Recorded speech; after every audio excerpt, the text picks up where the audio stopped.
Morning, guys. So I got my plow truck here, my 2500, and right now I'm at the shop because we had kind of a busy week last week. My daughter-in-law hit a deer with her Equinox, and I gave her my Colorado to drive, and then on Thursday the Colorado blew a tire. And so I got some different tires from friend's shop and gave her the Colorado back. And then when I went and picked this back up from her last night so I could drive this while she drives my Colorado while we get the Equinox fixed, I went to the fuel station and got some gas, and on my way back home, I don't know if it's my big feet, heavy boots, or what, but I smoked the brake line. So I'm going to, hope I don't make you sick with all the movements here. Anyway, I'm going to put some fluid in it right now. The small reservoir, that front reservoir, that was low, and that feeds the rear brakes.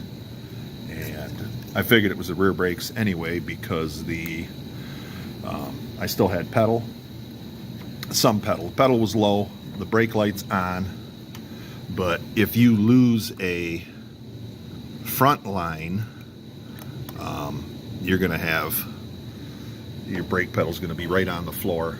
You're gonna have no brakes, basically. You'll have a little bit, but it ain't gonna be much. And on the Chevys, if you were to look, you see the two lines there coming out of the master. This guy here, that's for the rear. And on this 98, a lot of the older ones anyway, they run a 1/4-inch line, and that little guy back there, that's for the fronts, and that's a 3/16. So on these older ones, it's easy to tell. Plus you can see the fronts, the calipers require a whole lot more fluid than because this is rear drum, than the wheel cylinders in the rear. So let me get this thing picked up in the air, and I'll get back to you guys. Okay, so I got the truck up in the air here, and pinch the hose off with the pinch off pliers. And okay, you can see this guy right here looks pretty crusty.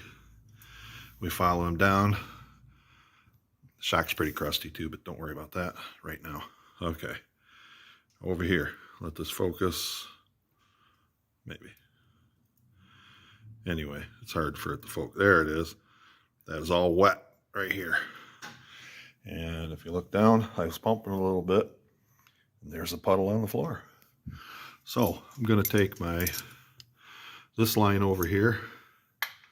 I did once already. I'm not sure when, but this is NICAP, the nickel copper line. So that one I should never have to worry about. So we're going to take what I normally do. Hold on. Let me put these wrenches down. Or I guess I'll just put them in my pocket. There. I got my trusty cut everything with. Make it easy. Cut that there. And that up in there is hard to see. It is very tight. Let me put the light up here. Okay. Maybe. You can see it way up in there. 3/4 ton, and the 1 tons are about impossible to get in there. But we'll cut this here. It's junk anyway. And get up in there and cut that guy off. There. So now I'm going to take the fittings out, and then I'll show you how I make a line. So I'll be back. Okay. Got my ratchet up in there. It is those fittings are 3/8 because the line where it goes to the T-hole hose, sorry. It's 1/4 inch, like I said, from the front, and it comes to the back to the T-hose. And then from the T-hose, you saw me where I cut that line, those are 3/16. So anyway, I got my ratchet up in there, and it was fighting me going on.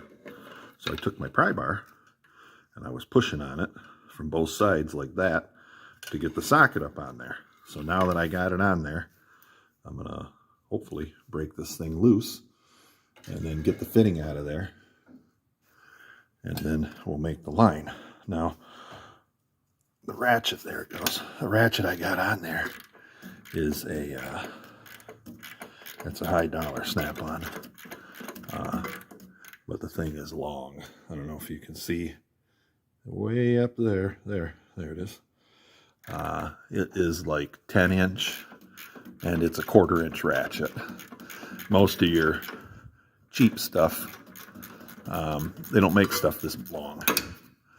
And for certain things, that's great. Now there it should be. Okay, so now we're gonna take care of that and get a line made. So I'll cut you back when I'm doing the line. All right, if this thing focuses here. All right, there we go. You see that fitting? That's the old fitting. Now, it doesn't matter. You can use the old ones if you want. You can use the new ones. And here's the other one. Let it focus on that, maybe. Anyway, okay, that's the old one I took out. What I usually do is I warm them up, get them good and hot with... Oh, I don't have the torch over there. Anyway, where's the torch hiding? All right, you see the tanks back there. It's back there so I can get the bleeders loose. Anyway, or you can use MAP gas. Or if you don't have MAP gas, propane. What I normally do, I mean, new fittings, yeah, it's real easy. Just grab new fittings. But if you don't have new fittings on hand or whatever the situation is, heat it up hot and quench it in water. And you can take a punch like that, and you can just drive the line out of it and just clean it up, and then you can reuse it. So I'll be back. Now, like I say, these lines are 3/16. After I get the old fitting, I take a 3/16 drill, and I'll usually put it in the vise, run the fitting down it, make sure the rust and garbage is out of it, and this here. Now, probably the real reason I'm just so accustomed to doing this with, if we have certain fittings are specialized as far as like GM, you'll have, if it's a metric bubble flare, GM uses certain size fittings. So that's why I'm used to just reusing the old ones. And my own truck here, I didn't even think about it. I just started reusing them.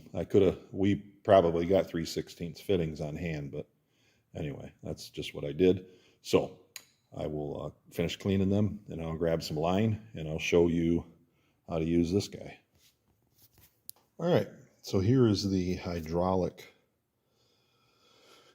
flaring tool. Now, right here is the die, 3/16, and you can see on it, it says 45 inverted, 45 degree inverted. That's what a double flare is. Here is the tool to make the double portion. It makes like the bubble. And then this guy crushes it down into the flare, to the inverted 45. Now, I'm not sure how I'm going to do this. I don't have, I need a holder, phone holder, so I can set this up so you guys can see this. But all right, let me get the thing set up and I'll cut you back on. All right, so I'm sorry if it doesn't focus very well. So make sure you put your fitting on the line right there. The line is in the die, and this little guy here you bring over and you make sure the line touches that so it's flush with the end of the die. Tighten it up, turn the knob, and start pumping it. Whoops, that's stupid there. There we go. There we go. There. It's going to crush it down. I got to back it out just a little bit so I can get this out. Hold on, let's flip it. There. All right. Got that out. Put this one in. Turn it in some. Apologize if you can't see real well. Then push it in, it squeezes it down, and pull that out. Just a second, I'll be back and I'll show you. There. Pull it out, pull the dies off, and that's what you end up with. Your double flare. If it'll, yeah, I don't want to focus real well, but you can kind of see it there. So we're going to take that over to the truck, figure out how much line we need, get this bent in the shape, and I'll be back. All right, there's the tubing cutter on the line. Let me try to hold this. And being, like I say, NICAP, this stuff cuts pretty dang easy. Trying to get it in position so you guys can see what the heck I'm doing.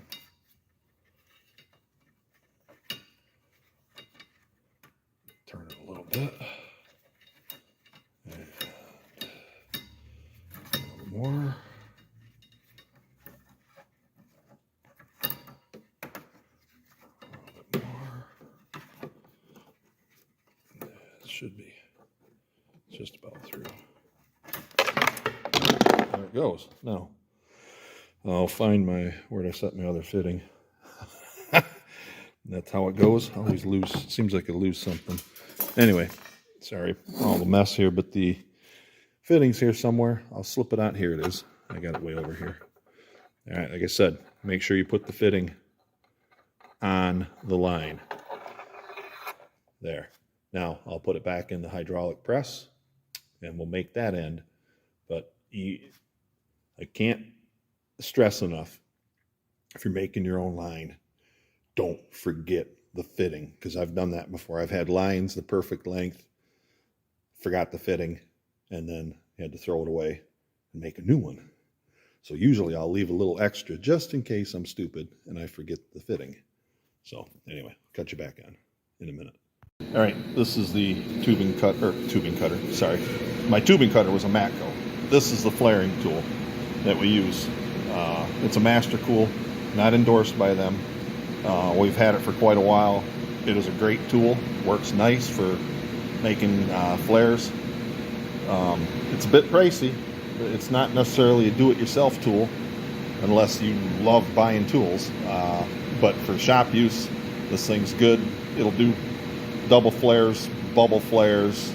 We can make transline flares with it, like the GM ones. They're quick disconnects. It'll make those. It'll make the quick disconnect fuel line flares. Pretty nice tool. But like I say, we use it all the time. So somebody that's going to use it once, I don't know if you're going to want to drop the money for it. But unless you just love having nice tools, then yeah. But it's a pretty nice unit. So anyway, I'll cut you back on when I'm getting the line back up into place here. Now, okay, you see the line up in there, and it's trying to focus, but if I get my fat fingers up in there, it's going to be kind of hard to turn the fitting. You know, you can move the line around a little bit. That is not the world's greatest place to work. It can be done. I will get it on there without taking the backing plate off. If you were to take the backing plate loose, it'd be easy, but it's just not worth it. There's a little bit of struggle I'm going to have to get it on there is worth the time saving of ripping everything apart. So I will, I'd like to show how to do it, film it, but I can't hold this and get my hand up in there at the same time and get a good view of it, I don't think. Let me see. I'm going to set the phone up on the top. Out now, I can't Well, maybe. Let's leave that right there and let's see. I don't know, when I get my fingers in the way, you might not be able to see anything.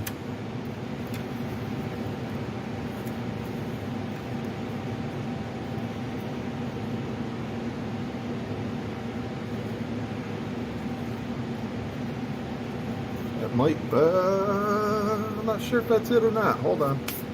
Let me grab a wrench. I might have got really lucky.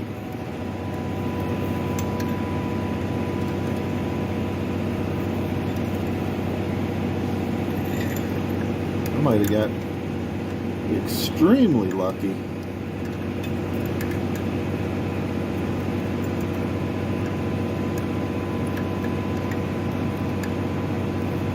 Oh boy.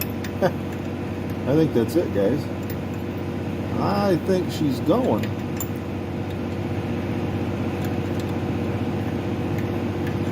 Anyway, yeah. I don't know how much of that you saw, but it's coming along. Anyway, I will not bore you with all the details there. It's in place. It's starting to turn.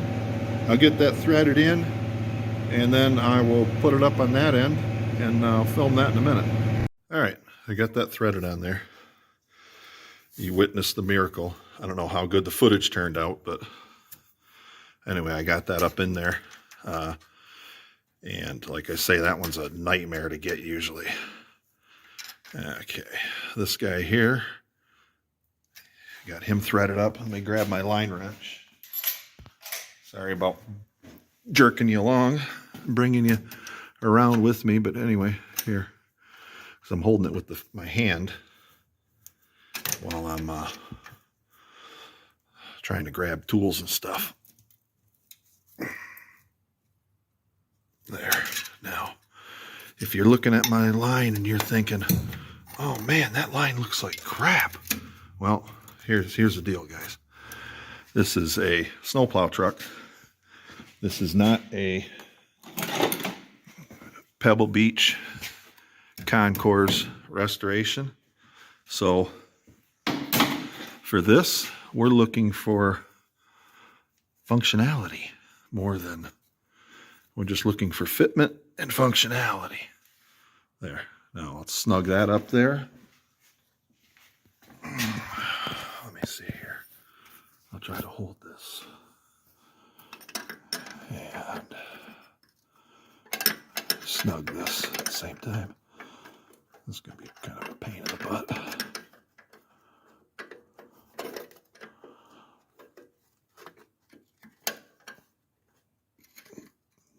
You can only get a little, you see where it's at, you can only get a little bit on it.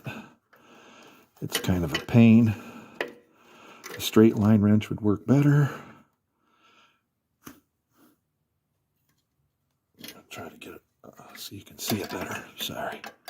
I'm not used to looking at the camera and do the work. So let's see. All right. Trying to get you a good view here.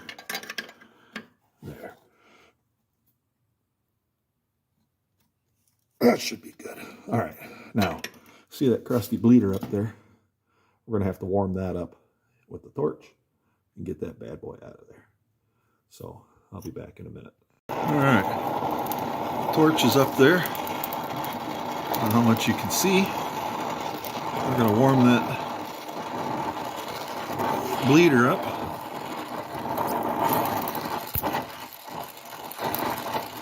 Get him nice and warm. And then going to hit it with some water.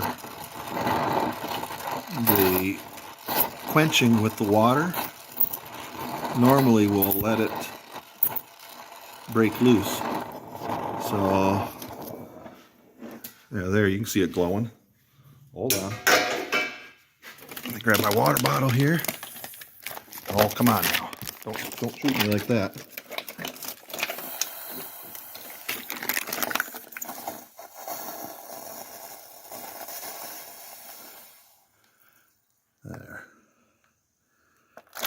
quench it a little bit, and I'm going to try. All right. Once again, you can see my ratchet in there. And now I got the bleeder. Kind of forgot what size it was. It was a 3/8, and I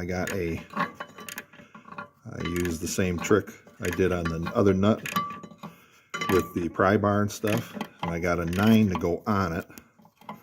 I had to heat it again and quench it, and this time she broke loose. So you can see it moving. I'm going to get my ratchet. Probably popped off of there, so I don't want it to get pinched. And bleeder's coming. Bleeder should be out in a second here. I'll cut you back on when I'm cleaning it up. Okay, so here I am over on the bench. Whoops, I dropped it. Where'd it go? All right. Here is my old brake bleeder. She's pretty nasty. You can see that it's all just heavily rusted. Now I got looking through the kit. It should be that guy right there. So, anyway, garden hose is releasing pressure. I'm like, what the heck was that noise? Anyway, okay, I don't know if you guys heard it or not, but I'm going to put a new bleeder in there, and we're going to break the other side loose, and then put the vacuum bleeder on it.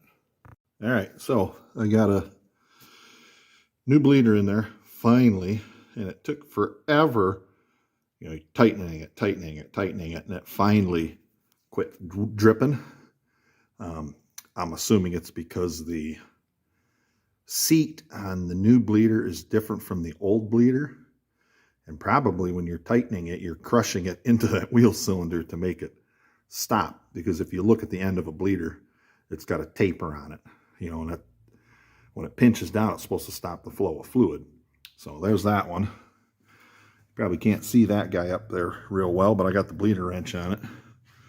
We're going to bleed both sides here in a minute. My kid, he's on his way up. He wanted to put some speakers in his car, so he wanted to do it in the warm shop, not out in the cold.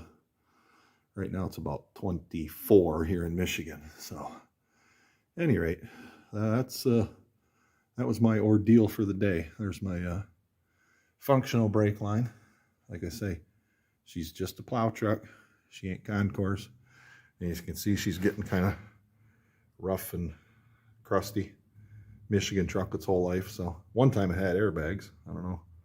When I got them, the airbags were junk. So, but at any rate. All right, guys. Thanks for watching. I hope you all have a good day. God bless.